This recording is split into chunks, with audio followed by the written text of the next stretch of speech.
Hey guys, welcome to tonight's Botanical Lecture Series presentation by us here at Gabriella Plants. I just have to say, before we get started, thanks so much for tuning in. If you want to let us know where you're tuning in from in the chat, go ahead and do that.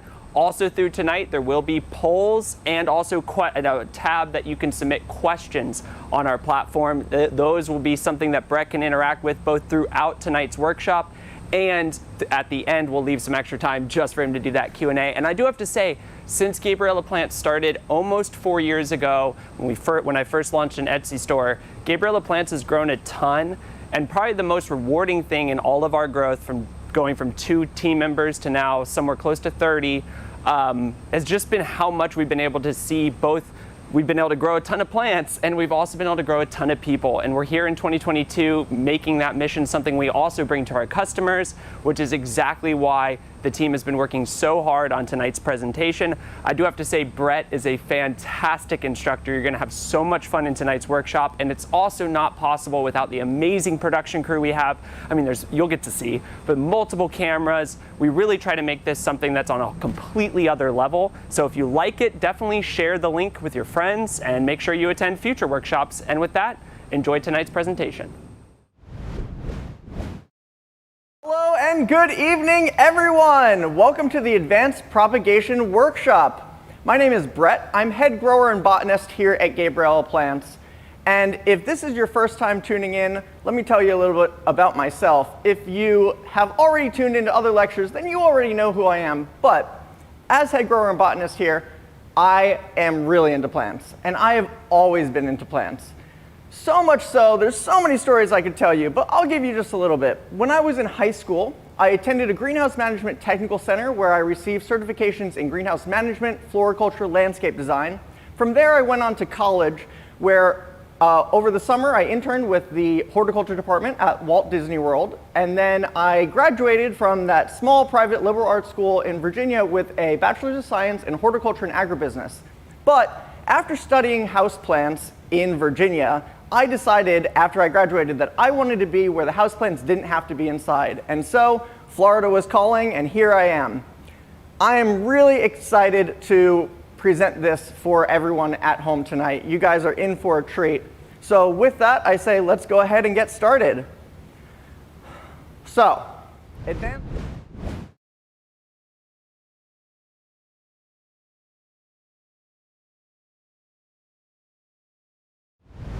history.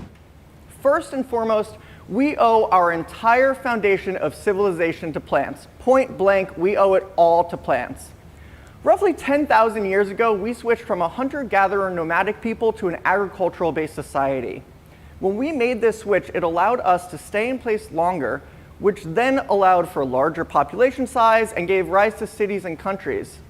When we made this switch, we started propagating plants and preserving their unique qualities that fit us best. This switch happened independently in various parts of the world around the same time. The original plants that were selected for cultivation were either seed or legume crops. Seeds such as wheat, barley, millet, rice, corn, peppers, and tomatoes, and then legumes such as peas, lentils, beans, and then also potatoes. Seeds provided carbohydrates and legumes provided protein that previously we were only able to get from hunting animals and having to run around and not be able to settle down as a society.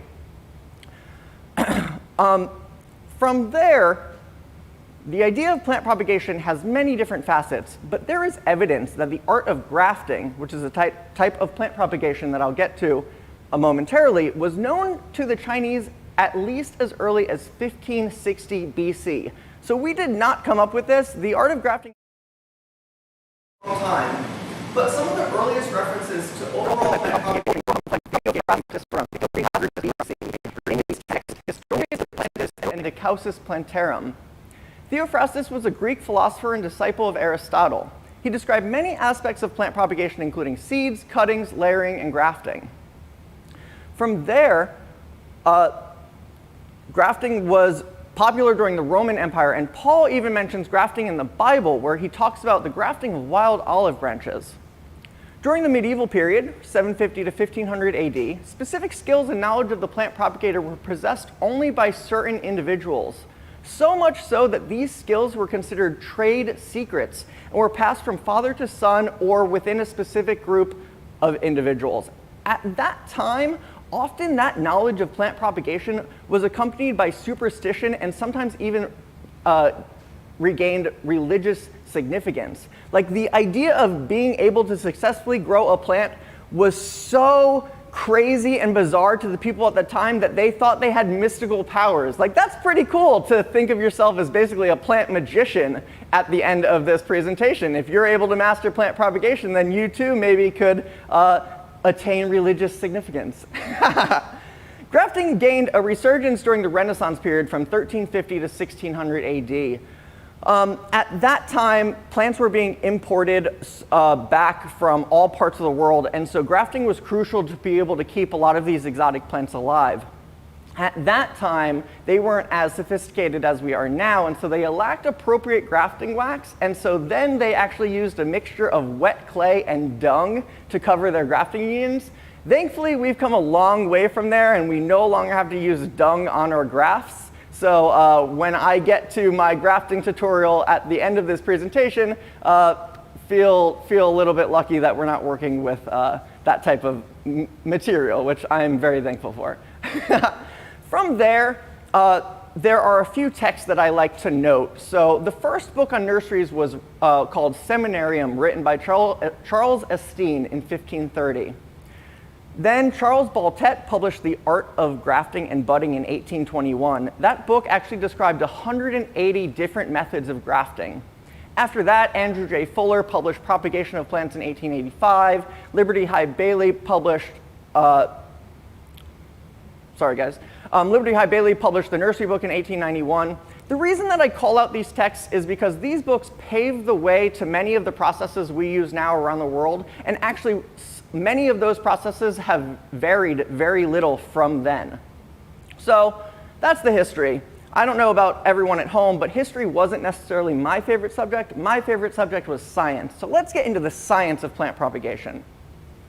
Plant propagation, as a term, the role of the plant propagator is to multiply the selected cultivars and to do it in such a manner as to maintain the genetic characteristics of the original population. Seeds were humans' first understanding of plant propagation because little science was really required. Essentially, at that time, the plants naturally, through the life cycle of a plant, produce seed. These hunter-gatherer type people were able to gather those seeds, put those seeds back in the ground, and then kind of the plant, just in its natural life cycle, was able to grow and germinate from those seeds. And so you didn't really have to have any deeper understanding other than plant the seed to grow the plant. From there, from there are other types of plant propagation such as vegetative. So things like layering, cuttings, grafting or budding, and then separation and division. And then also you have tissue culture and micropropagation. So I'm not going to go into tissue culture and micropropagation today, but a fun fact is tissue culture and micropropagation began in the United States in 1965. And since then, there are approximately 100 tissue culture labs in the United States that produce over 100 million plants a year. That's astronomical. But for today's presentation, I'll be going over 3 different types of vegetative propagation, which is going to be leaf cuttings, air layering, and then grafting. So what I'm going to do with this presentation is all of this information builds upon itself. And so we will get to those in a little bit once we go through a little bit more foundational information building. So from after this, we have my team. I'm ready for the next slide, everyone. Thank you very much, guys. So even though this is advanced propagation, I do want to start with the basics. As I said, we need building blocks to get to an understanding so that when I am way deep into it, half an hour from now, you guys are following along and it all makes sense. So if you aren't already considered yourself at the advanced level, let's go to the basics of plant parts, or what is a plant. Most flowering plants have 6 main plant organs. You have 3 vegetative organs, your roots, stems, and leaves, which function primarily in photosynthesis, transportation, and storage. And then you have 3 sexual organs, flowers, fruits, and seeds, which function primarily in reproduction and dispersal. For the remainder of this presentation, I may use the term shoots interchangeable with stems and leaves interchangeable with buds. So just FYI, if I throw those other terms out there, shoots or stems, leaves or buds.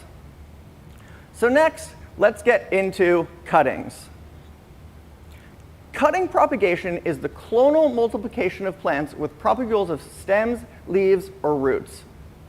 So with that, there are some key terms. Again, we got to build a baseline so that when I'm throwing these terms at you later on, we're all on the same page. When it comes to cutting propagation, there are organs known as adventitious organs. So adventitious organs are new roots or buds that are formed from cells and tissues of previously developed shoots and roots. So, okay, hold on. Brett, that's a lot of information. What does that mean? So, for this entire presentation, we're focusing on vegetative parts. So, to recap the last slide, vegetative parts are your stems, your roots, and your leaves. So an adventitious organ is one of those organs that forms from the other organ. So, if you have a stem, and from that stem a root forms, that root is now an adventitious root because that root formed from what once was a stem. Adventitious roots form naturally on many ficus and pandanus species. The ability to have these adventitious organs form is through the process known as dedifferentiation. Dedifferentiation is the capability of previously developed differentiated cells to initiate cell division and form a new meristematic growing point. So plants have this amazing ability to dedifferentiate that most animals do not possess. To put this in perspective, I, as a human, cannot will my hand to form any other organ other than hand. If I slice my finger, yeah, I guess I can grow some new finger cells there and fill in that space where I was cut. But if I was to cut off my finger, I can't then form an ear from that finger just because I need to. Plants do have this ability to dedifferentiate. And so as we get into the ability of dedifferentiation, there are tissues and cells that allow or have this ability of dedifferentiation that then form those adventitious organs. And so that's going to be meristem tissue or meristematic tissue, also meristematic cells. Meristem tissue is tissue composed of undifferentiated cells. So we know that term, differentiated, dedifferentiated, differentiated, undifferentiated, which is whether it has decided what it is or not. So meristem tissue composed of undifferentiated cells that can produce new cells by division. So we can't use this term for plants specifically, but again, for context, if you think of a human stem cells are cells that are yet to be anything and have that ability to dedifferentiate, oh look, connecting the dots, to then form into other things. Now, of course, with plants, you can't say a plant stem cell because then you'd be talking about a plant stem cell. So the equivalent of a human stem cell is these meristematic cells in plants that allow them to dedifferentiate and form adventitious organs. Look, connecting the dots. So when you have roots form, roots are going to either be preformed or latent roots or wound-induced, also known as de novo roots. If you have a root that forms from another root, it's not adventitious, and so those roots that come from other roots are preformed or latent roots. That's what that means. But if you have roots that are adventitious and come from something that isn't roots, so come from either stem or leaf tissue, those are wound-induced or de novo roots. De novo is Latin for anew, as in rising from nothing. And so when roots form, all root formation is either wound-induced or preformed, since it either comes from roots or doesn't come from roots. And so meristematic tissue again, just to kind of go into this, it is this amazing, amazing, complex tissue cell structure that comes from hormones that are being regulated in the plant and that allow it to de-differentiate. And so hopefully I've used all those terms enough on this slide that you guys have an understanding. And so next from that with cuttings, we're going to go into, oh, actually, thank you team, letting me know. We're going to talk about adventitious root formation. So, ta-da! And then we're going to have an image pop up right here. Okay, so I won't go into the specifics on the cellular level of how these adventitious roots form. I will save that for a lecture I'm working on for plant physiology come early 2023, so stay tuned.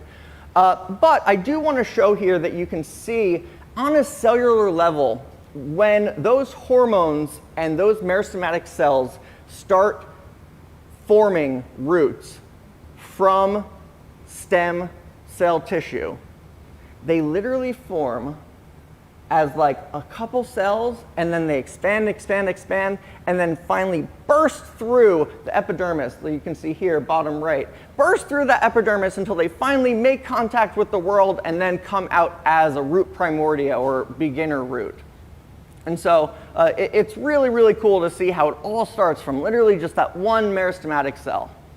So next, let's go into leaf cuttings. Leaf cuttings are a method of cuttings that instead of being a stem cutting, has only one organ part. So if you were to do a stem cutting, stems already have buds or leaf organ nodes on them as well. So if you take a stem cutting and go to try to propagate it, you're asking that stem cutting that has two organs to just form one new organ, which is going to be your roots. But if you were to do a leaf or root cutting, you now only have one organ type, and you're asking that plant propagule to now have to form two new organ types. Because of that, not all plants have the ability to grow from leaf cuttings. Certain plants, or some plants that can be grown from leaf cuttings, include some begonias, many succulents such as kalanchoe, other plants, some gesneriads like African violets. And so I'm going to bring some information back from the earlier slide when I said key terms. I hope you guys remembered. So when doing a leaf cutting and trying to get that leaf cutting to grow into a new plantlet or form new plantlets, all of those plantlets are going to form from areas that there was a wound. And so if you take the leaf cutting from the petiole and stick that, it's going to just grow from the petiole. But what you can do is you can make cuts at other various parts on the leaf, and then from there, plant propagules will form.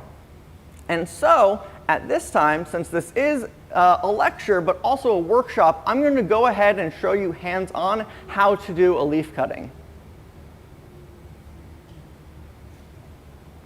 Pause for hydration. So let me get my tools out here. And the plant that we're going to be doing a leaf cutting on today is this absolutely stunning Rex begonia. This is Jurassic Junior Fire Spike. That is just, wow, incredible. And so when it comes to preparing a leaf cutting, we have some tools and supplies here, so I do want to give you the rundown of everything that I'm going to be using today. I already have in pre-made containers here about 50-50 mix, so 50% BM6, which is our standard potting mix, and then 50% fine perlite.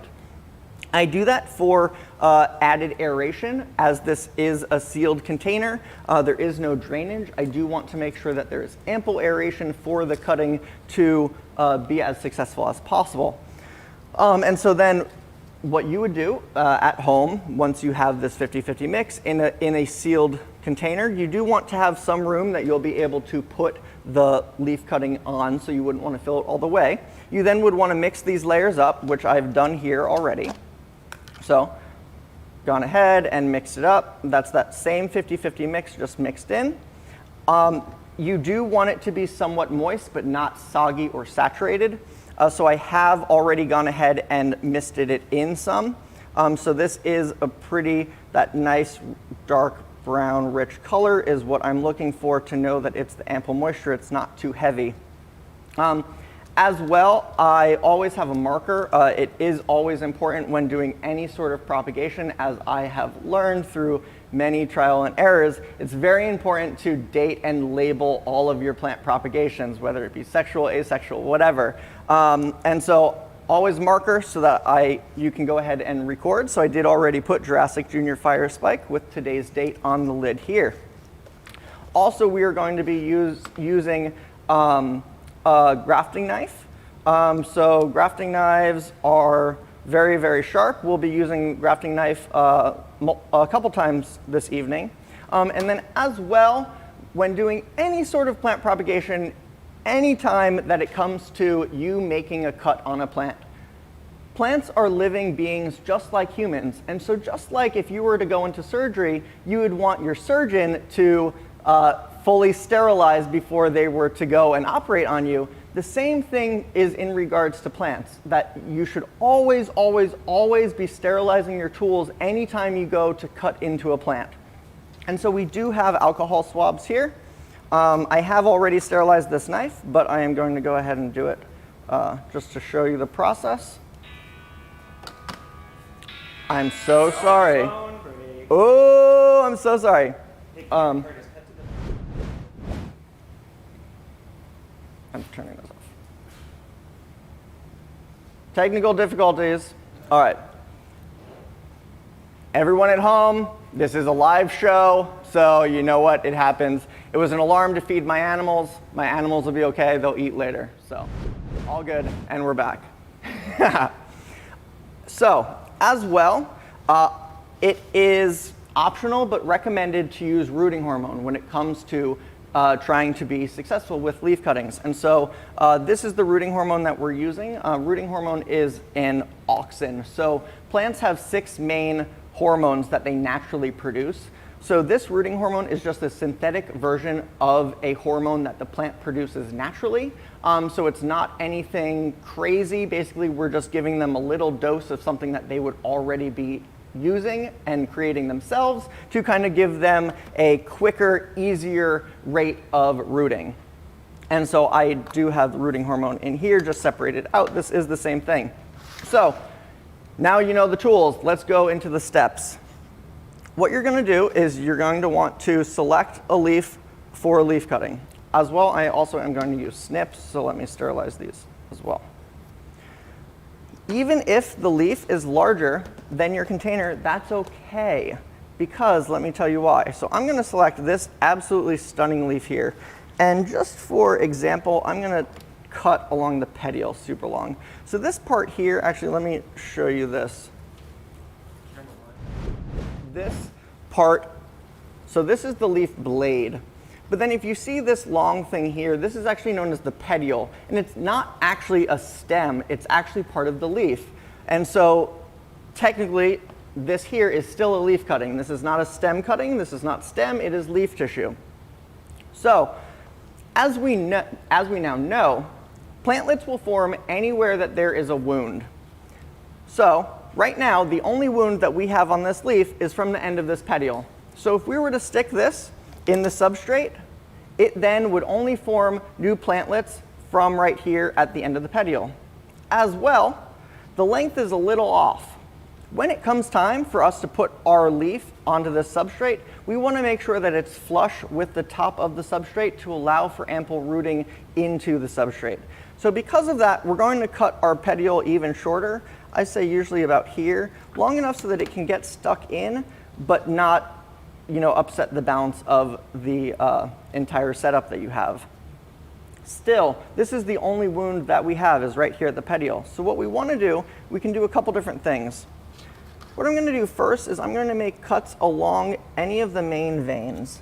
And so I'm literally slicing into these veins here working my way out from the main vein that runs down the middle is known as the midrib, and so I'm working along these axillary veins, just cutting into it. If you cut through the leaf, that's okay too, but I am trying to just kind of splay the veins open. I'm going to do that along all sides. So now, these are wounds. So, as we know, plantlets will now form from each of these areas that's cut. And finally, this next step, I'm sure a lot of people at home are going to cringe when they see this. But the next step is I'm going to cut this leaf down to size. And so I'm going to go ahead and make a nice circle around here. I know I'm cutting up this beautiful, beautiful leaf, but if you haven't already caught on, now every single part around this leaf is a new wound that hypothetically new plantlets will form from. So now we went from having just one spot that plantlets could form from into 2, 3, 4, 5, 6, 7, all the way around. So at this point is when you would apply rooting hormone if you have it. Again, not required, but encouraged. So I'm going to go ahead and we're going to, anywhere that you had a wound, we're going to stick it in. I'm going to take some, put along those cuts. And now we need to make sure that it's flush with the soil. So lining it up, I'm going to make a little divot here so that the petiole can go down into that. And I'm just going to push it, not super, super forceful, but just push it so that there is a good enough connection with the top part of the substrate. You can, if you had like a stone or something, you could put a stone on top if you wanted to, but you don't want to cover it with soil because it's not going to allow enough time for the plantlet to form before that leaf tissue that's covered would rot away. So now we have it in here. We're going to go ahead and we're going to mist it in one more time. And then with that, that is a successful leaf cutting. We're going to seal it. Now, let me tell you about aftercare to make sure that you were able to do the cutting, but we want it to be successful. We want you to be able to form plantlets. The process is going to take about 3 to 4 weeks before you even start to see anything. What you should do is keep this in a bright but not full sun condition. So usually I would say directly under a lamp or on a windowsill if it's not super, super, full sun in the afternoon, where you want it to get light, but you don't want it to burn. As well, about once a week, you're going to open up the top because there is no drainage here. So this is a closed system. So you're going to open up the top and you're going to give it a light breeze through. This is going to prevent any stagnant air from sitting and allowing any rot to form in there. As well, once a week when you take this off to give it good airflow, at that point you can check for moisture. You want there to be condensation and basically 100% humidity in here at all times. If on your weekly check you see it looking a little dry, just give it a couple mist spritzes. Don't water it in. It only needs a tiny bit of moisture to keep it fully humid. You don't want the soil saturated. Now, I am this way as a plant parent. So what I'm about to tell you is you have to trust the process, because when it comes for this leaf cutting to form into a fully formed plant, we know that this is one organ, but it needs to form stem and roots as well. The roots are going to form before the stems do.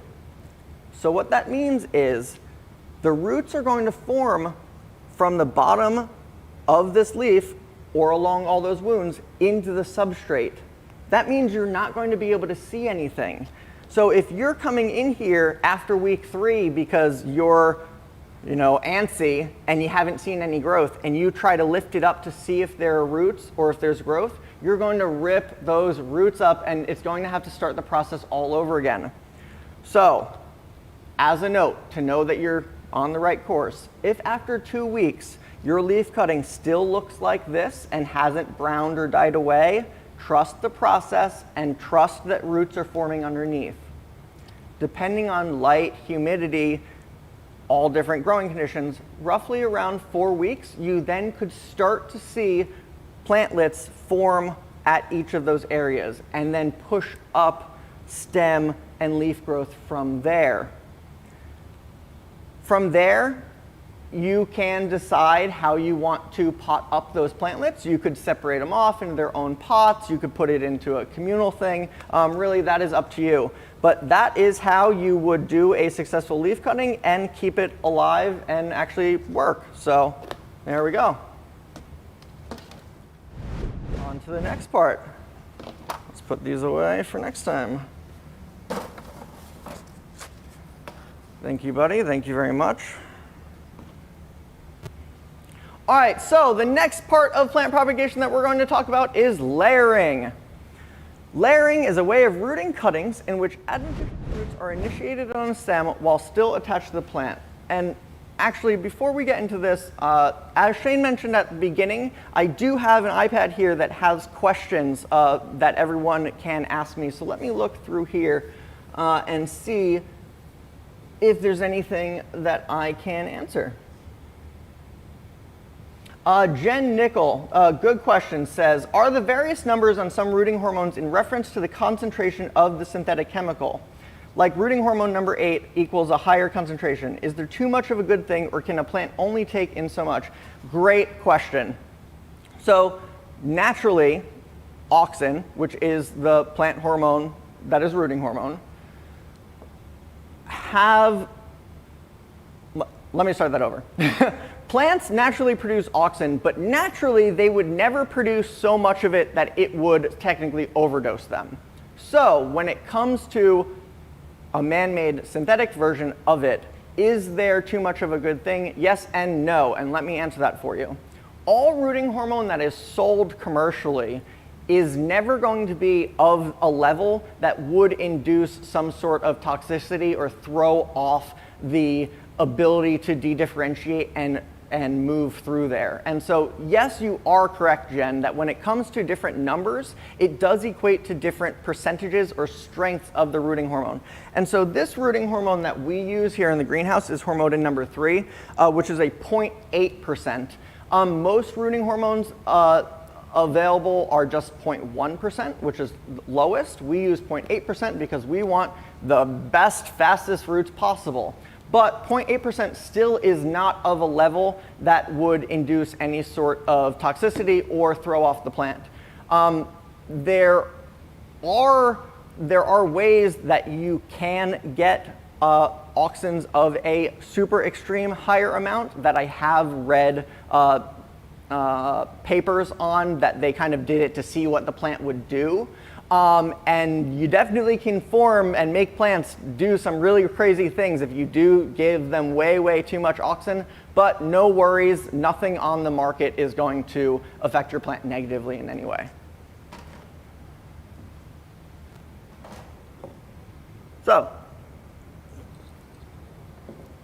I'll just do that one question for now. When we get to the end of this presentation, we will have a very brief pause, and then I will come back for an in-depth question and answer. So please still ask your questions. Go ahead and drop them in. And if I don't get to it during the main presentation, I'll do my best to answer it at the end. So let's go back into layering. I'll just say it again. Layering is a way of rooting cuttings in which adventitious roots are initiated on a stem while still attached to the plant. There's a couple different reasons for layering.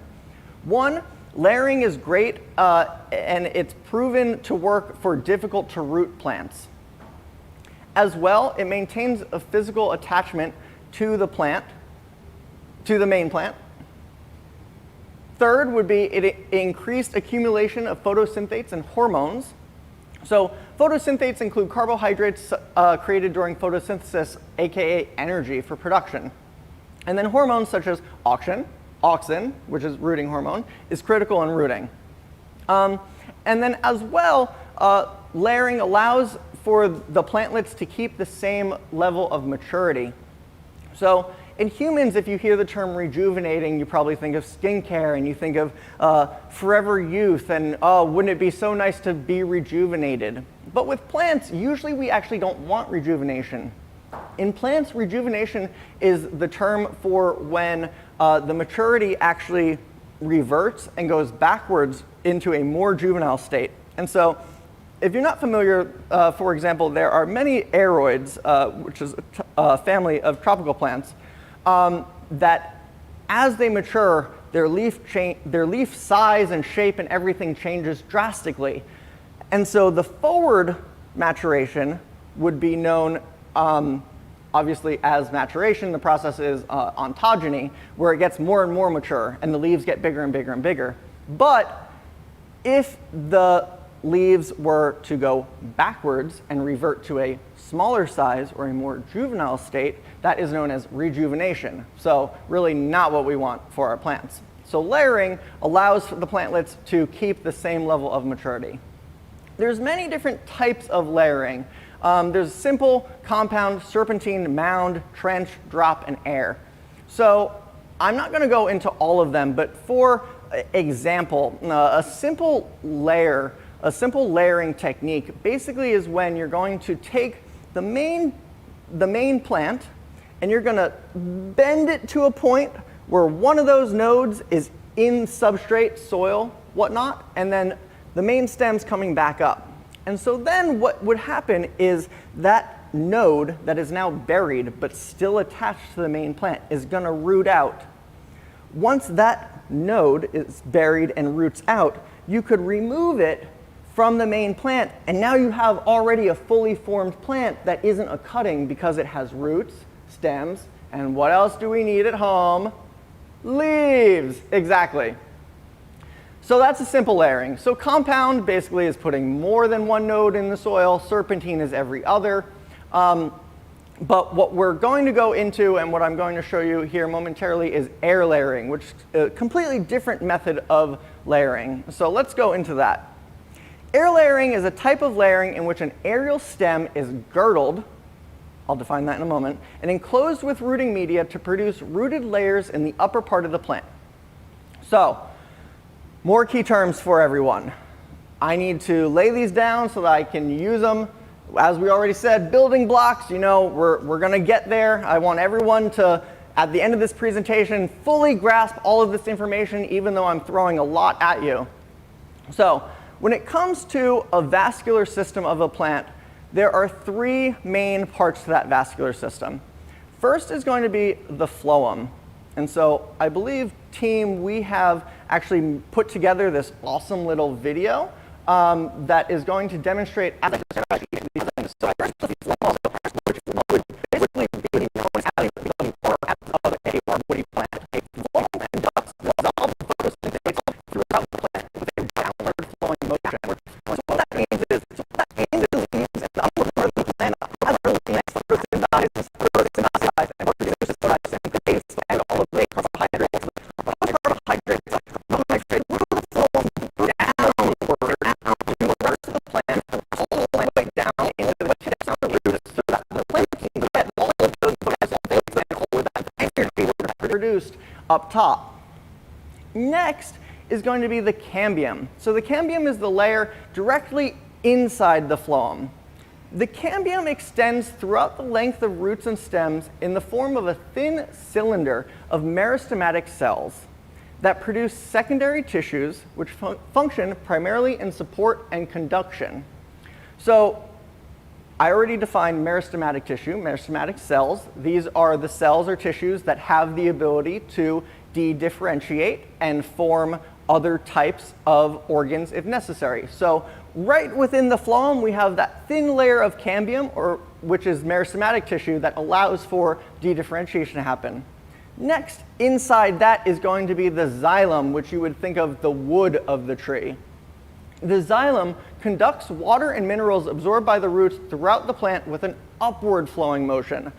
So if you think of like a straw, basically the straw of the plant that sucks through capillary action that water absorbed from the roots all the way up is the xylem, and it brings it from the roots all the way up into the leaves to be used throughout the rest of the plant, to be used through the rest of the plant for all the other processes that the plant needs to grow, and then whatever is left would be released through the leaf tips out of the stomata. Phloem? Okay. Thank you, Shane. I'm going to recap. So the first one is going to be your phloem. So phloem conducts dissolved photosynthates throughout the plant with a downward flowing motion. The phloem is what you would think of as the bark of the tree. So the phloem photosynthates are going to be everything that is produced during photosynthesis.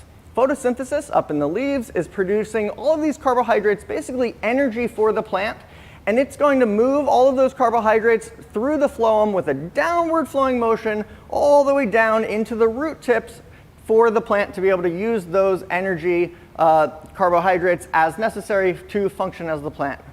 So now that we know phloem, cambium, xylem are the three main parts of that vascular system, we can go over the idea of girdling, or the act of girdling.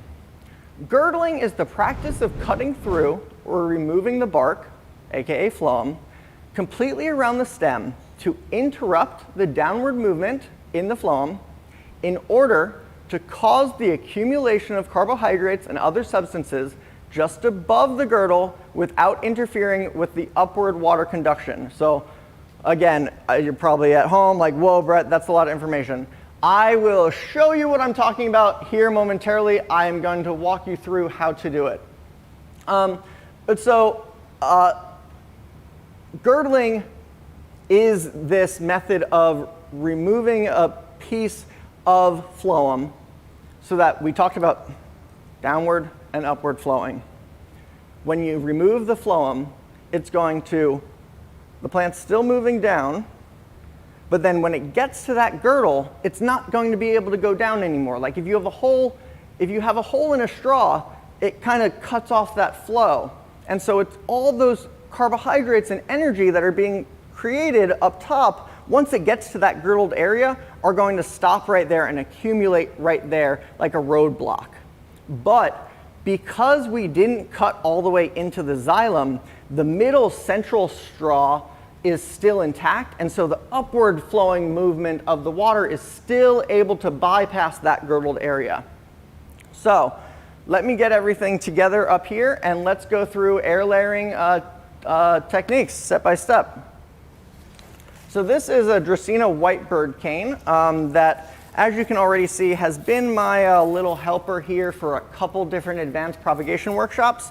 So you do see, what you see kind of on here are finished or finalized air layers. But I'm going to go ahead and use this trunk here as an example. So let me get all of the tools I need.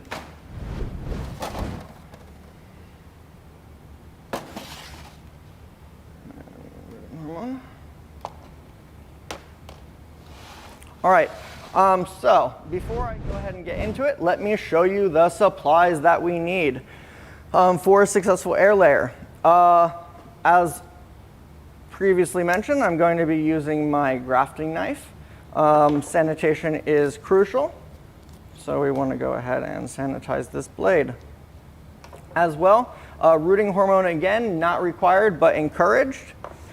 This is sphagnum moss, which is what we're going to use as our rooting media.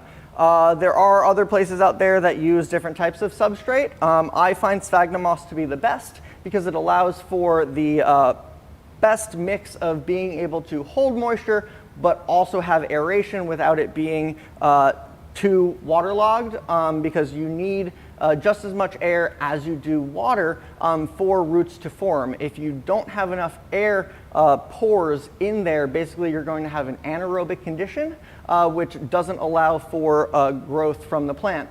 Plants are just like us, and even though they primarily use carbon dioxide to photosynthesize, they do also get benefits from having oxygen in the mix. So this is our sphagnum moss. As well, you're going to want something to wrap your substrate in.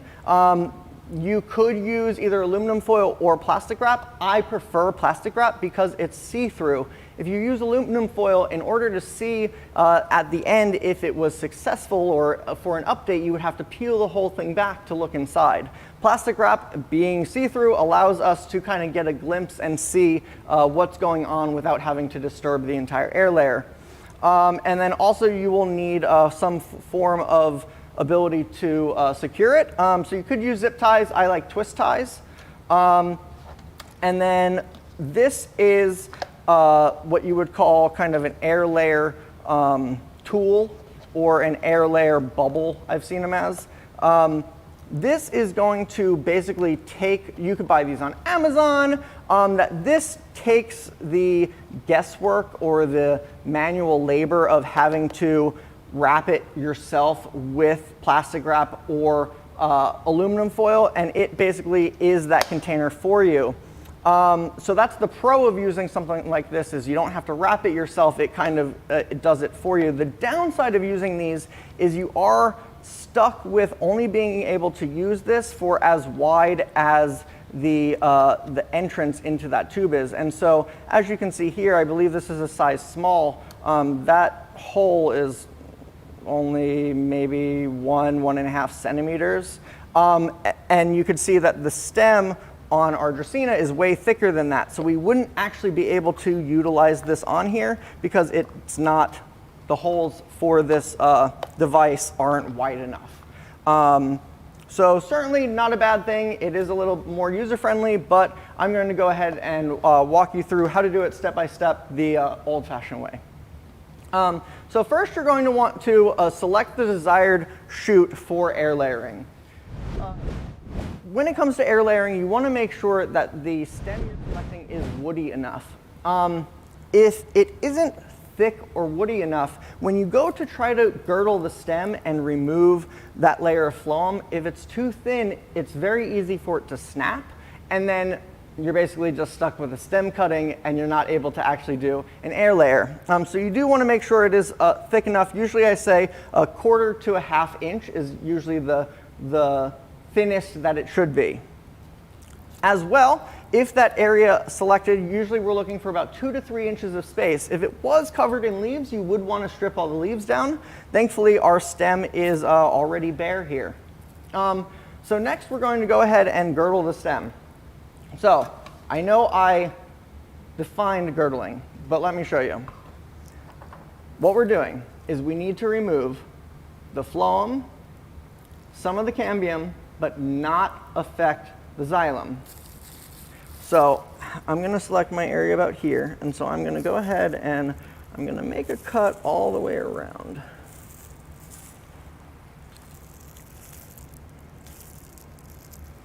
And then a little bit down, we said 2 to 3 inches. Let's do here. Again, I'm going to cut through.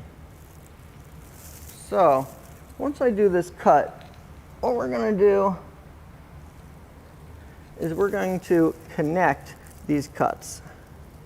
Some plants, specifically I'm thinking if you were to try to air layer a ficus, ficus have a latex or a sap that is inside their phloem, and so as you were to do this cut, it would be leaking latex, so you could always wear gloves depending on how gunked up you want to get your hands. But Dracaena do not have that latex, so we don't have to worry about that. Also, if you were working with a ficus, because of that latex, it allows for those layers that we just made to basically be peeled back, but I don't think this Dracaena is going to peel as nicely. So what we're going to do instead is we're going to basically shave up. So I want to show you a couple different things here with this cut. If you can see, this dark green right there, that is the phloem. That is the bark, that is the outside. But immediately under that, you see this light green. That light green is your cambium layer, that thin layer of meristematic cells that allows for dedifferentiation. And then right below that, this tan part, that is the xylem or the bark. And so what we want to do is we want to remove all of the phloem, the dark green, and most of the cambium, the light green, but not scrape too deep into the xylem. And so between all of those areas, I'm going to go ahead and shave this down. The reason we want to remove as much of the cambium as possible is if we leave too much of the cambium being that layer of undifferentiated meristematic cells, has the ability to basically form what we would call callus, which is basically in human terms like a scab. And so if it forms a scab and seals the wound over, if you don't have the wound, you can't form the wound-induced roots, which is what we need. So by removing most of the cambium, you then lower your chances of it callusing over. And so we're going to go ahead and do this all the way around. There's a couple different ways. You could either do a double slit girdle or a complete girdle. A double slit girdle is going to be just 2 slits on either side. I like to do a complete girdle, which is scraping this all the way around. It just allows for a larger amount of accumulated photosynthates. And so please bear with me as I go ahead and scrape through this. I should also mention that grafting knives, like many knives, are very, very sharp. So please be very careful when working with a grafting knife.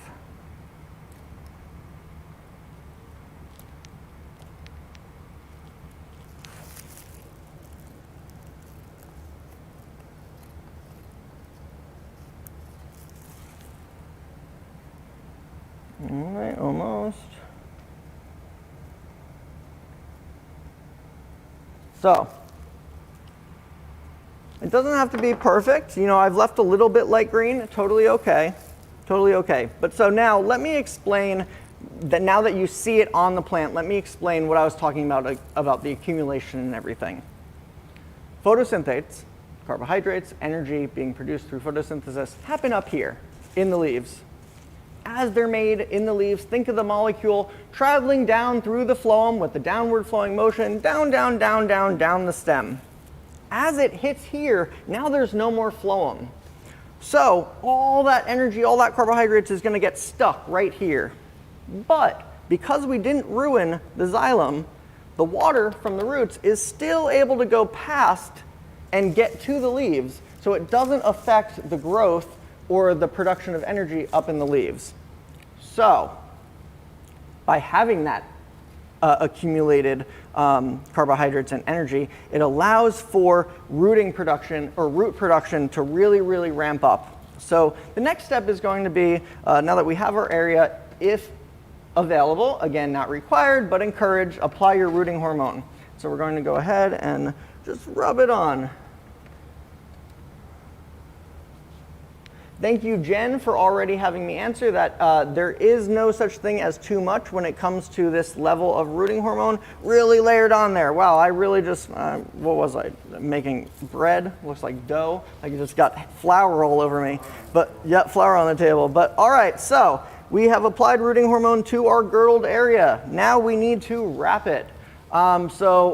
We apply the rooting hormone, now we need to wrap it in the substrate. You do want to make sure that your sphagnum moss is moist but not super saturated.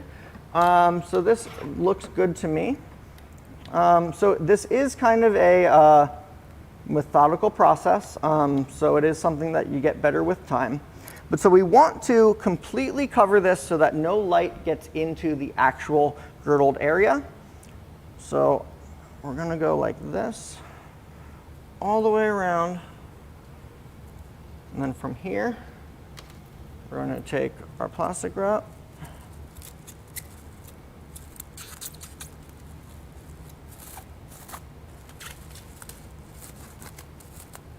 and wrap it in.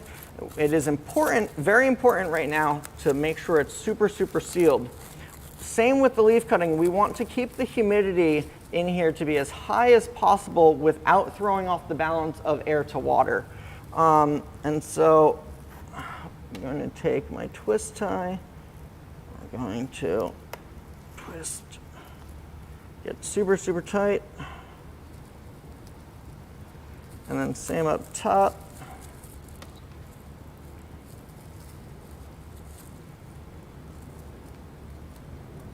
And that is a successful air layer. But now, again, getting you to this step and actually doing it is one thing, but getting it to be successful and you actually get an air layered plant from it is another thing. And again, I have to say, trust the process. Depending on the plant you select, depending on the season, depending on light, depending on many, many factors, will change the amount of time it's going to take for this process to go into effect. Generally speaking, it's about 4 to 6 weeks before you start to see root growth. Also, what's going to happen first is you're going to have fibrous roots form, which are really, really small. And so this actually, I think, Shane, if I can find them, this is an air layer I did a while ago. Okay, so look at those. So these are fibrous roots that have formed. Again, if you're antsy and you see this, wait, hold your horse. My dad would say, hold your horses. That fibrous roots are good. Fibrous roots are good, but you want to wait another couple weeks until you get and start to see corky roots. And so let me turn this, Shane, and find for you. All right, you may not be able to see it, but there are thicker roots here that are corky roots. That basically, once you have your fibrous roots form, a couple weeks later you'll have thicker corky roots form. At that point, you then could go ahead and remove your air layer to plant it as a plant. So what that would entail would be, now that this has roots, if I was to cut this off here, this part that you have isn't a cutting anymore. It's a fully formed plant, because to be a fully formed plant, you need to have all three organs. So we have your roots, your stems, and what, everyone at home? Your leaves. And that's a fully formed plant. And so that is how you do a air layer. All right, so let me, wow, I made a mess here. Let me put these away and then we'll move on to the next part. And actually, I will pause for a question before we move on to the next subject.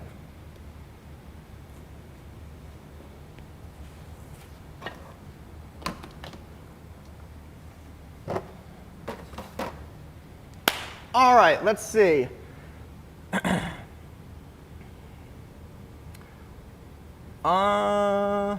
Rashmi Mueller says, what happens if light gets into the girdle? Do roots form better in the dark? So yes, generally speaking, roots form and grow best in dark situations, which is why primarily many roots are in a substrate or below ground. That doesn't mean that that doesn't mean that roots can't form if there is light. I mean, if we think back of adventitious roots that are coming from ficus that come all the way down to reach to the ground, I mean, those roots are affected and definitely in the light.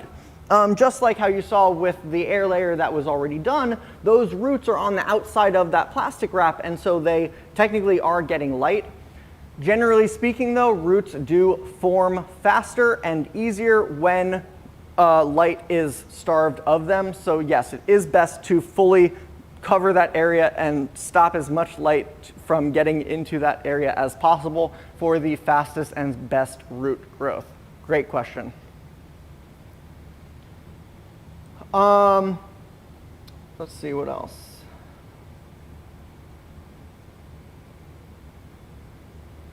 So Lana Horvath said, I may have missed it. Do you just cut the Dracaena under the successful air layer and replant in soil? So yes, exactly. When it comes time for you to remove your air layer, you would just remove it directly below your air layer and then go ahead and plant it as its own plant.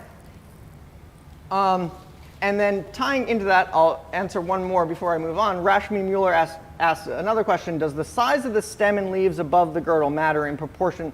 Oh, I'm sorry. Does the size of the roots and stem and roots above the girdle matter in proportion to the leaves, is what I believe he was saying.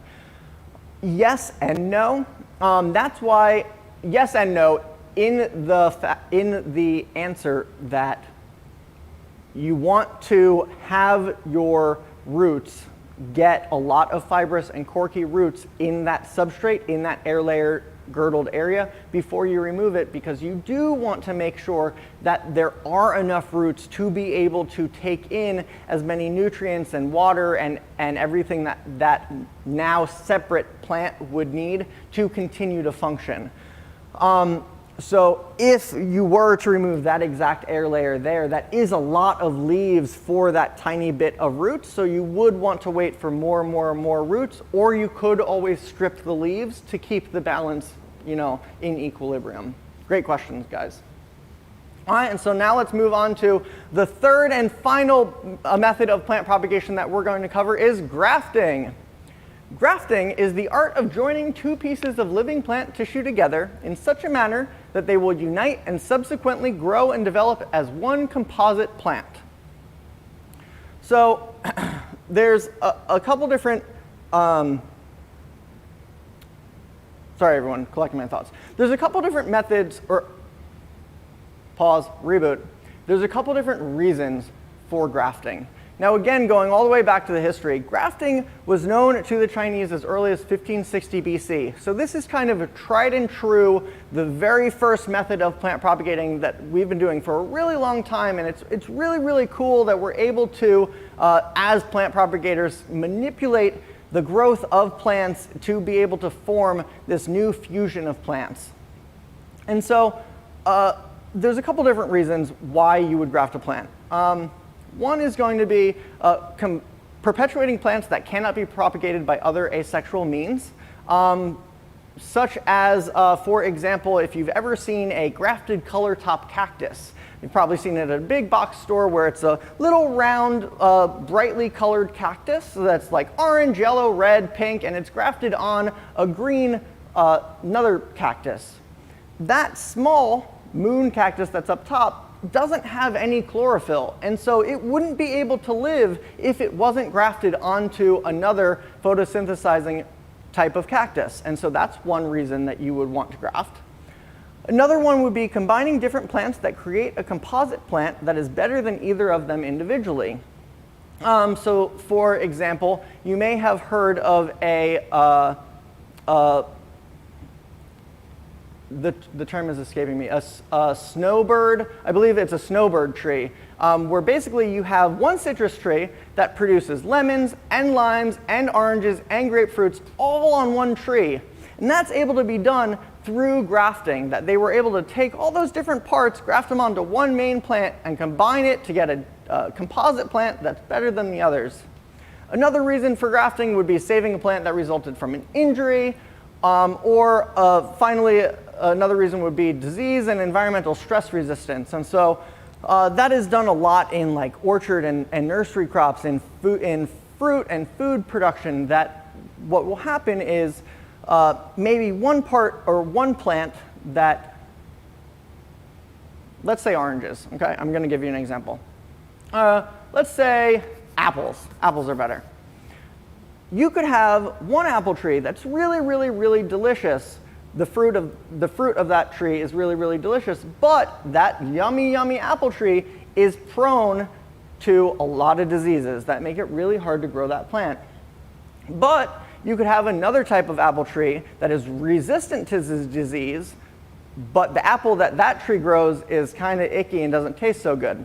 So what you can do is you can use the bottom part, or team, let's go back to or next to the parts of a grafting diagram. And so what you can do is you can use the bottom part, or root stock as it's known, of the plant that is disease resistant, and you can graft on the top part, known as the scion, of that really yummy apple. And so now what you have, once that graft fusion has been successful, is a composite apple tree that has a disease-resistant rootstock with the top part that still produces those really yummy apples. And so sometimes in order for a graft union to be successful, you need to use a kind of intermediate part known as an interstock. That's if you were to do a different type of or more involved grafting. So not all plants can be grafted together. In order for a graft fusion to be successful, generally speaking, the plants need to be related close enough genetically for that fusion to actually work and form into one plant. So many citrus can be grafted together because they're either in the same family or the same genus. And so actually a fun fact is, so tomatoes are in the Solanaceae family, nightshade, and potatoes are in the Solanaceae or nightshade family. And you can actually graft a tomato plant as the scion onto the potato plant rootstock. And what you can get is one combined plant that produces potatoes underground and tomatoes up top, because they're both in the same family and they're related enough that fusion is able to be successful. If you tried to graft plants that were of different families, basically when they try to grow together, it's not going to be compatible enough that it's not going to be successful, it's not going to make sense, and the plants are going to reject. And so, for a successful graft union, it is essential that the cambium of the scion, so cambium we know is that in-between layer between the phloem and the xylem, the cambium of the scion, top part, needs to be placed in close contact with the cambium of the rootstock so that they fuse. Looping it all back together, the cambium is a layer of meristematic cells which have the ability to de-differentiate or are undifferentiated. So if you put an undifferentiated cell that doesn't know what it is yet with another undifferentiated layer of cells that doesn't know what it is yet together and line them up correctly, they then will form together into that successful fusion that we need for the graft to be successful.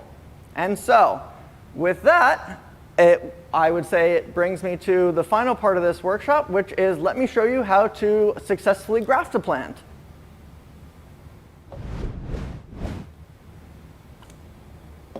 Again, let me get everything I'm going to need. So today, we are going to be grafting an adenium or desert rose. And so we have our plants here. This is a Adenium obesum pink that we're going to be using as our rootstock. This adenium has a single whorled pink flower. It's pretty, but it's basic. That's what I would just call a basic adenium flower. But then we also have here our Thai hybrid adenium. This is adenium double dark pink. That you can see this flower is way more intricate. So this is a double flowered. So instead of a single flower having just one layer of petals, it's double and has 2 layers of petals inside. As well, instead of just pink, it has these awesome reds with like that dark black, almost black margin or outside of that flower. And so what we are going to be able to do through this graft is take the scion top part of this awesome adenium and graft it onto the rootstock bottom part of this. And then now we will be able to form that grafted plant that is a composite of both of them, where the bottom is the pink, the top is this cool hybrid. And then if this plant was to branch off below where we do the graft, it would still produce the regular pink out of the rootstock. And so now you get 2 flowers on this one plant. So let me get all the tools we're going to need to do this. Also, there's a cocktail tree. Cocktail tree, thank you. That is, yeah. I was like fruit salad tree. I was like, no, that's wrong. Cocktail, that makes all right, and prep pads. So again, we're going to go ahead and sanitize our grafting tool. So this is our grafting knife. Okay, so let me preface what you're looking at here. In order to do a graft, it's the same process, but we've come a long way since the Chinese of 1560 BC. And so we have a couple different methods. You can use a grafting knife and do a graft the traditional way, or you can graft using a grafting tool. That is, yeah, I do not think they had these in 1560 BC. And so this grafting tool does the same thing that I'm going to show you first this way, and then we're going to go over it. I'm going to use the tool, and you'll see the difference. So tool, or knife or tool, sanitize, and then we're going to need something to secure the graft union. We're not using dung. We're going to go ahead and use this plastic wrap. So let me rip this off here and get this ready. And then I also like to have tape just to secure it at the very end. We are not using rooting hormone for this, though, because we're not looking to form roots here. We're looking to get the fusion of those meristematic layers together. So no rooting hormone. If you were to put rooting hormone in between before you grafted it, roots could form, and they're basically going to push those layers apart. So we want a fusion. We don't want a separation. So when it comes to doing the graft, first you need to select the area to graft. So generally speaking, you want the girth of the stem to be the same size. And so if we're going to use this as the rootstock, I would say about here is a pretty good relative size to closer to here, right? That's close in width. And so if there are leaves, same with the air layer, we're going to want to go ahead and strip these.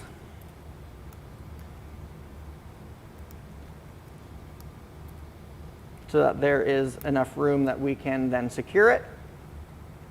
And then, so we've selected, we're going to do it here, we're going to do it, and we're going to do it like here. All right, so I'm going to do it with the knife first. Also, I'm going to use these, sanitize this. All right. Again, I'm sure there's going to be plenty of people at home that are going to wince about this, but if you were to do a graft and the scion part that you're using has flowers on it, you should technically, for the health of the graft, remove the flowers. Flowers, being sexual organs, take a lot of energy from the main plant into producing those flower blooms. And so in the effort to have as much energy in that plant go into the graft fusion, you do want to remove the flowers. I will leave them on here for the aesthetic of this video, but do note you would want to remove them. So we're going to select the area. I'm going to go a little bit longer than I would want just because I'm going to use both tools. But so we've removed it here. Now, if we can get up close, you'll see again those different layers. So that dark green is that phloem or bark. That light green, that thin ring immediately inside is going to be your cambium, and then that white is going to be your xylem. So because we need the two areas of cambium to line up, we're going to have to cut it in a way so that we can get them to line together. And so again, I'm going to cut a little bit higher than I would want because I'm going to use both tools. So we're going to remove this here. And so we're going to, using our grafting tool, basically cut it into a V.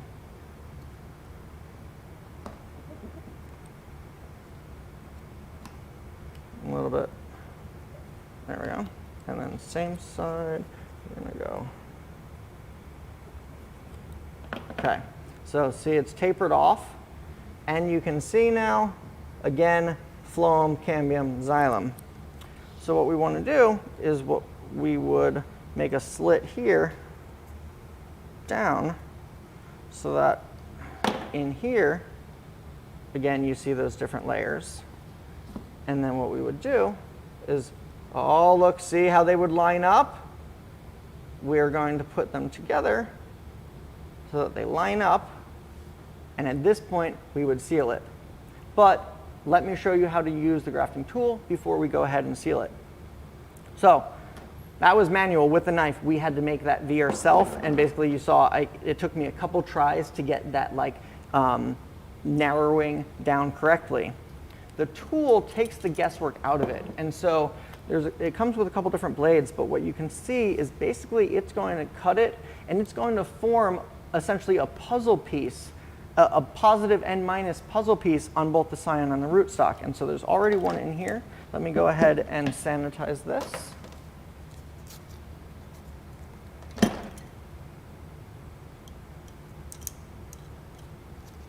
All right, and so the blade is in here. And so what we want to do is we're going to align the stem so it's centered on that orange piece. And so you don't want to orient it, you don't want to change your orientation when it comes. So we need the negative part to be on here. So we're going to do it this way. So I'm going to go ahead and line this up. And it's going to be a hard, and look at that, how it formed a perfect puzzle piece like that right there. So then again, not changing your orientation, what you could do is come in here, line this up, hard push, and now look at that perfect literal puzzle piece that now is going to fit together like that. So here, what we would do now is we have to secure it. I will say the one downside of using the tool is the point from the main part to the narrowing is pretty short. Like if you saw on this was very tapered. I mean, this amount of point compared to that. When you have a deeper point, it allows for more stability of that connection. For this, there's not as much stability.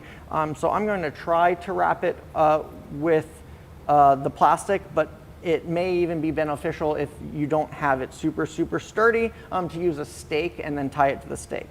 But so keeping these tight, we want to go ahead and wrap this.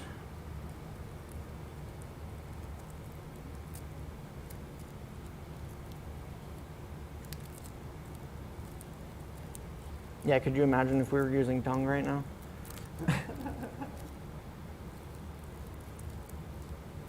The plastic is important because you don't want any elements to get into this graft. For this graft to be successful, it needs to be super airtight.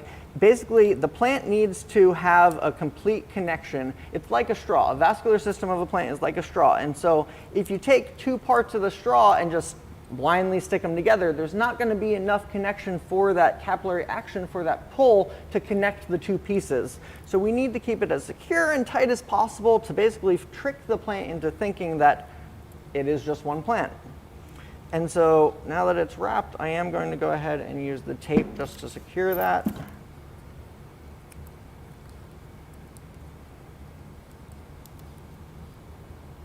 It is a little bit wobbly, but it's okay. Again, if I was doing this for real, I mean, this is for real, but for the longevity and success of it, I would remove all of these blooms. So, ta-da! Look at that, grafted plant. We got the root stock of a simple basic pink, and we got the scion of an awesome Thai hybrid double pink. All right, so now, same with the other ones. Let me tell you how to make sure that this is successful. You are going to want to keep it away from the elements. So if you normally grow your plants outside, your biggest factor that you're going to run into that could potentially mess it up is going to be wind. Because this isn't super secure, if you get a strong gust of wind, it's just going to knock that piece off and it's going to break that bond. As well, you don't want water or anything to get in. So you need to keep it sheltered away from the elements.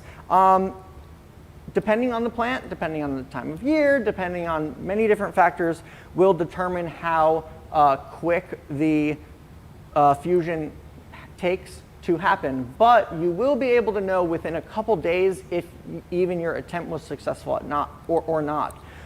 Just how if you tried to pull from a straw that wasn't connected, very quickly you would be able to tell if it wasn't working. Within a couple days, if the straw connection for the vascular system wasn't together, you will know because the scion part will completely wilt and limp. So if after 4 days all the leaves and everything up top look good, those are really, really good signs. Depending on the plant, usually I would say 3 to 4 weeks is going to have that fusion fully formed together. But I would, again, hold your horses and take your time before you actually remove the tape or the wrap. Just like a cast, it is kind of beneficial to leave it on there for a little bit to have that fusion be as successful as possible. But so that was grafting. Really cool. Well, geez, I kind of always hate this, this part of the program where... Okay, yeah, so that was advanced propagation. I hope everyone at home was able to follow along. I hope it all made sense. I hope it broke it down, where I know it's a lot of information, a lot of terminology, but I hope you all leave here feeling like you learned something and you feel confident in being able to do, at least one of these processes. So with that, I'm being told from my team that we'll just go ahead and jump into Q&As. I wasn't able to get to as many questions during the presentation, but let's see what I can answer here.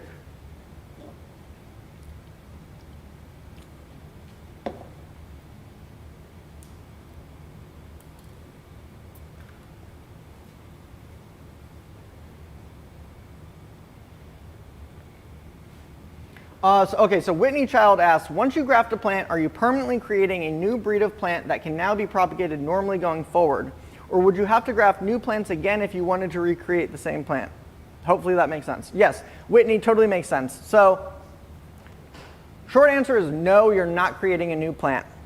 Even though your scion and your rootstock are different plants and they are fusing together, just how, like in humans, you could get a skin graft from someone else's hypothetical, lab-created skin cells onto your own, you don't then fuse DNA with those skin cells or anything. And so it's the same reasoning with the plant, that there is no fusion of DNA between these two plants. They are genetically different still. And so as I mentioned, like if this rootstock put out an offshoot down here, it would have all of the traits of the regular pink, just like up top would have all the traits of the double pink.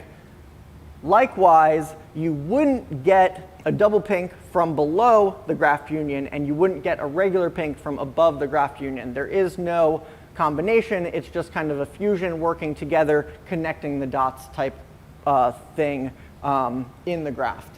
So the second part was, would you have to graft new plants again if you wanted to recreate the same plant?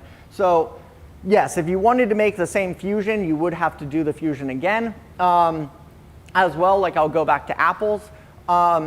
Many apple varieties that, let's say, Golden Delicious are an awesome variety. If you were to plant the seeds, the sexual propagation of a seed from inside a Golden Delicious and let that seedling grow into a tree and produce fruit, those fruit would not be Golden Delicious apples, because it's sexual propagation. There's a whole mix of genes, and just how if you're the child of your parent, you don't look exactly like your parent. Basically, it's the same thing for apples.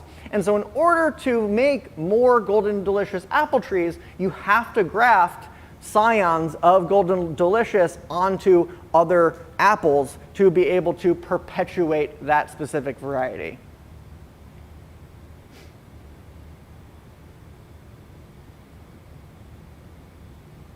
Meg T says, if you do create a potato-mato plant, does it affect their yield? Like, would you have significantly more tomatoes if you did not have the potato root system? That is a great question. I'm sure there is studies out there that have looked at that. Generally speaking, you are asking a tomato plant to form tomatoes on a root system that isn't its own, and you're asking potatoes to form potatoes on a stem system that isn't its own. So I would imagine that yield would be less with the fusion compared to if they were just pure tomato and pure potato plants. But generally speaking, if a graft fusion is successful, usually the two parts are able to continually grow and be viable without any hindrance to overall yield. So I think if you were to get that potato-mato plant successfully fused and growing and thriving, I think you would be able to still get as many tomatoes and potatoes as you could out of the regular ones.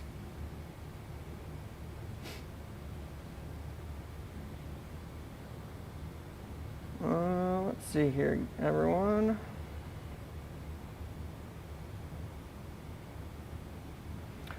Shelby Burgess says, if I wanted to have oranges, lemons, and limes on one tree, would I graft different branches instead of the main stem? So yes, so in order to create a cocktail tree, you need to have the one rootstock with multiple scions.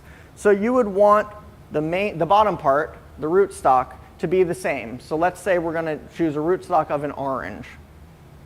You're going to have the main orange rootstock, so roots of an orange, stem of an orange.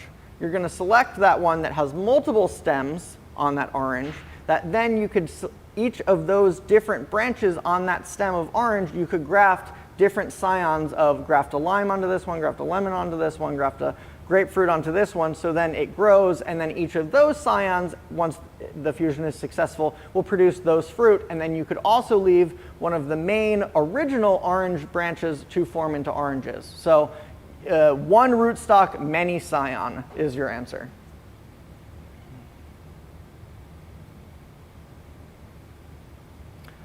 Jen Nickel asked, how do you go about determining what kind of prop method you're going to use? Success rate of prop method leaf versus air layering, or just looking at what is the goal of said propagation? That's a great question.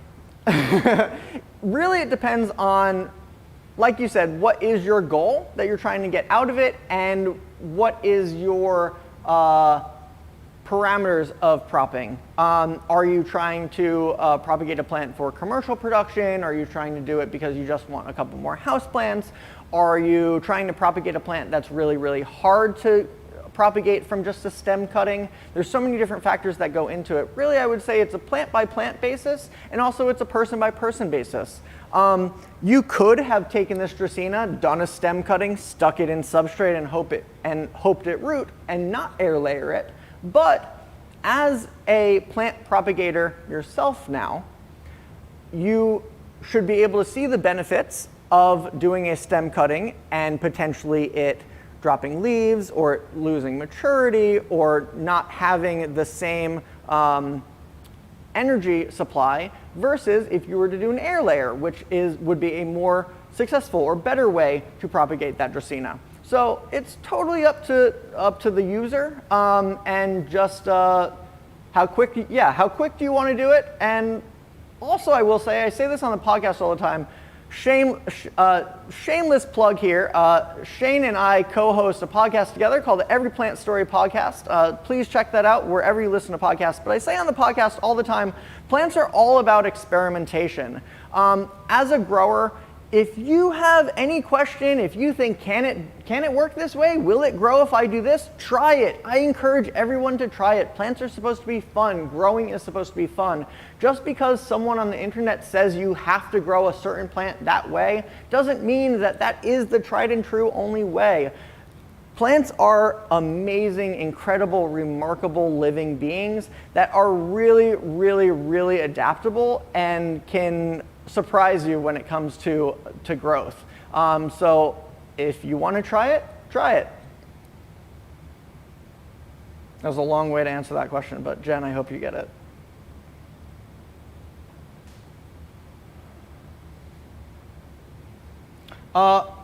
Alicia Urban asks, after removing the air plant layer, will the stalk left in the soil with roots regrow leaves? Will it die? Okay, great point that I did not bring up. So we're going to bring this guy back. So we're going to look at this one. Once this air layer is successful, we see our fibrous roots, we see our corky roots. We're going to go ahead and cut it here and separate it off. That stem that is left will form new lateral nodes, and it will start to grow from the sides and form a new canopy of foliage from right above where it was cut. So just how if you were to do a regular stem cutting of any plant and it's going to form growth from where it's been cut, it's going to do the same thing with an air layer. Great question.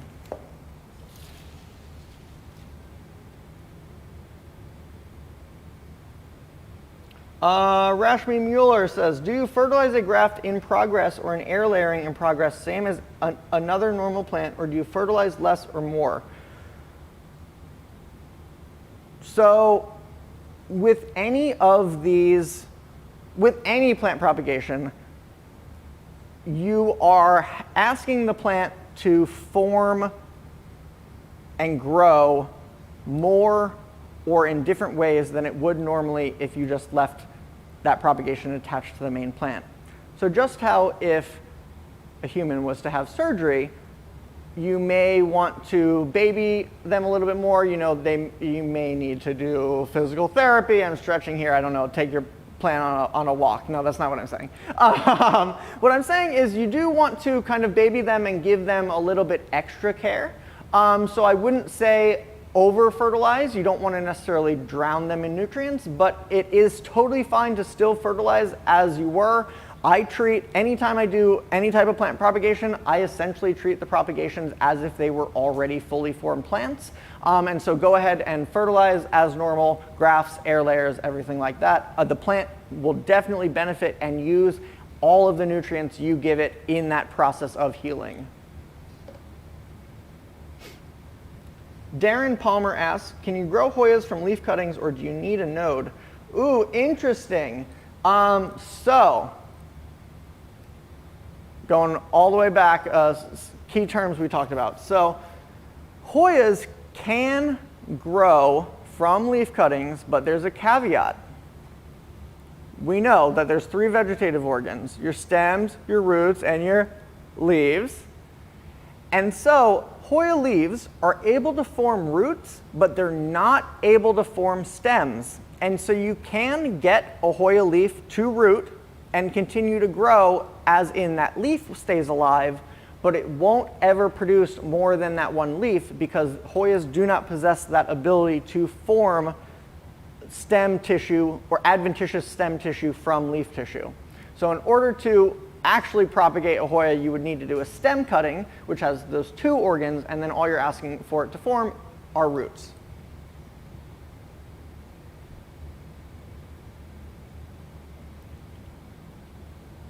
All right, let's see here, guys.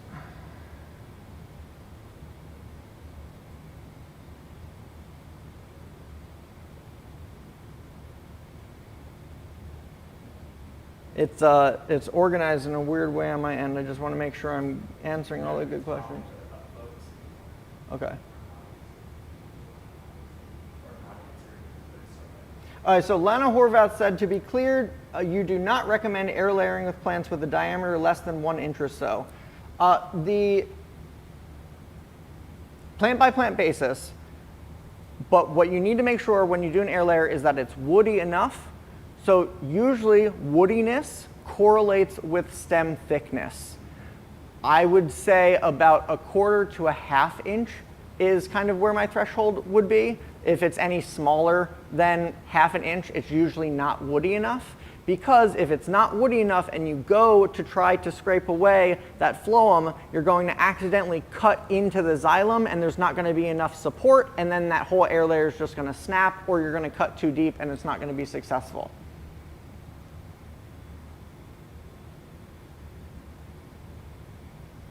Jen Nickel, okay, kudos points, like total 10 Gabriella points for this question, because this is something that I did not cover in regards to this. Jen Nickel asks, would you remove the phloem and cambium on everything you would air layer, like a heartleaf, phyllo, or monstera that have aerial roots hanging out?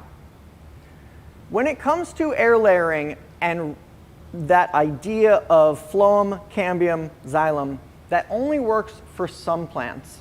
Some plants have a vascular system where it's layered like that. Like trees, if you look at the rings of a tree, those are different layers of their vascular system.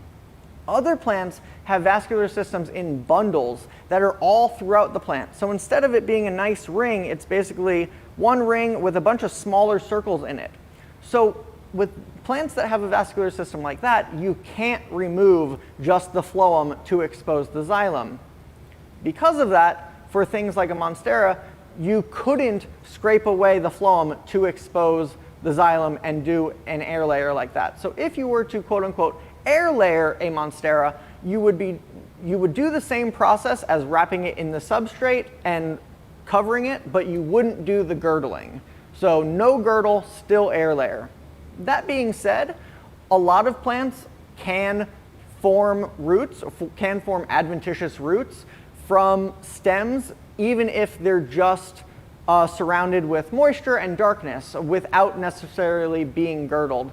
So if your monstera already has aerial roots, you can cover that all in substrate without doing any of the scraping, and it will form more and more roots. So just no girdle, still air layer. Great question. 10 Gabriella points, whatever that means.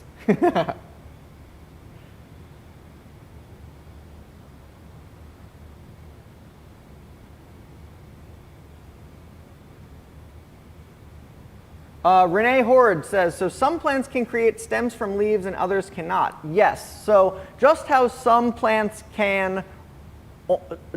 only some plants can grow from leaf cuttings, many plants can't grow from just leaf cuttings. So as we know, the 3 vegetative organs, your stems, your roots, your leaves, in order to have a full plant, you need all 3. Asking a plant that has 2 to form 1, like a stem cutting that already has leaves on it to form roots, is easy. You're only asking for 1 more. But to ask a plant that only has 1 organ to form the other 2, not all plants have the ability to do that. And so because of that, not all plants can be propagated from leaf or root cuttings. They would have to be propagated from a stem cutting that has leaf, or leaf organ tissue on it. So Shelby Burgess, typically what type of plants are good to propagate with the leaf cutting technique? So those are going to be many types of begonias, a bunch of different succulents like kalanchoes, sempervivums, lots of different succulents, and then some gesneriads like African violets. If you are propagating a succulent from leaf cutting, the process is going to be slightly different, that instead of making the wound and then immediately sticking it into soil, you do want to let it stay and dry for a couple days and form what we would call a callus, which is like a scab. You want that to form over that wound, and then the roots will grow through that callus tissue on succulents. That basically seals them and stops them from losing all of that excess moisture that they have stored in them that make them, succulent. All right, my team is saying we get a couple more questions. Let's see what I can get to. Livy Vare asks, how does orchid cloning paste work? Does it work on other plants? Okay, so orchid cloning paste, essentially, so rooting hormone is an auxin that is a plant hormone that the plant naturally creates to form more roots. There are 5 other main plant hormones, one of them being cytokinin, which functions primarily in forming stem and leaf growth. And so orchid paste essentially is a synthesized version of the natural cytokinin that the plant would make, that when applied, instead of forming excess roots, you're now going to form excess stem growth. And so yes, even though it is marketed for orchids, it is a cytokinin paste, just how you can use rooting hormone on basically any plant. You can use a cytokinin orchid paste on most plants, and it would work. Varying degree, depending on how strong that orchid paste is and how prone that plant is naturally to forming offshoots. But yeah, again, plants are all about experimenting, so try it, definitely try it, and keep us updated. I'd love to know.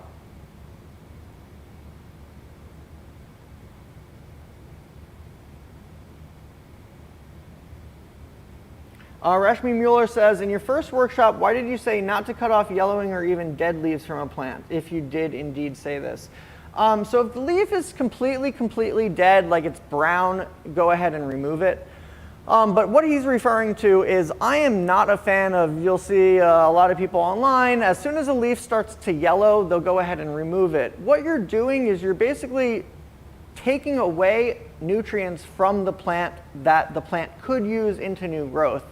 When a leaf dies, what happens is that energy and those nutrients that are in that leaf get moved from that leaf into the rest of the plant.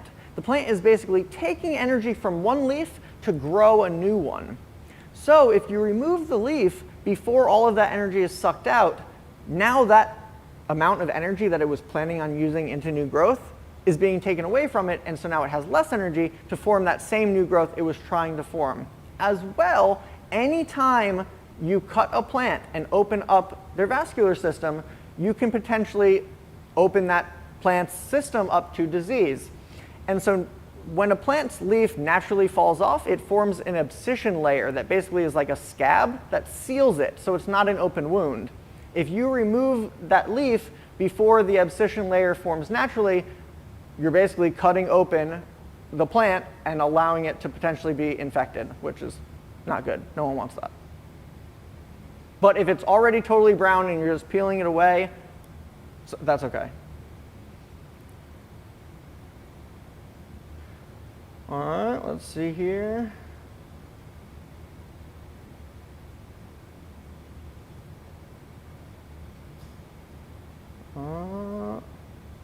Okay, I think I'm going to say,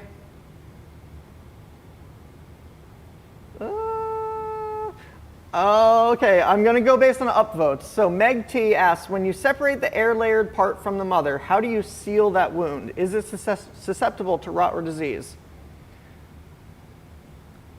As I just mentioned, anytime you open the plant, it opens it up for disease to come in. So there is a sealant, a pruning sealant that you can buy that basically is like a wax. But you could seal it in a couple different ways. Anytime I cut a plant, I apply sulfur. You can buy sulfur for plants. I believe it's created by the company Botanical. They're not sponsoring this, but I do support I like their products very much. It's sulfur, it's a yellow powder, it's naturally an antifungal, and so on top of the cut I would apply the yellow sulfur, and it would act as basically like an antibiotic to stop anything from getting in. As well, there is a sealant. I believe Bonide also makes a pruning sealant that's like, it comes in and looks like paint on a paintbrush, and you basically paint it on top, and again it seals that cut over.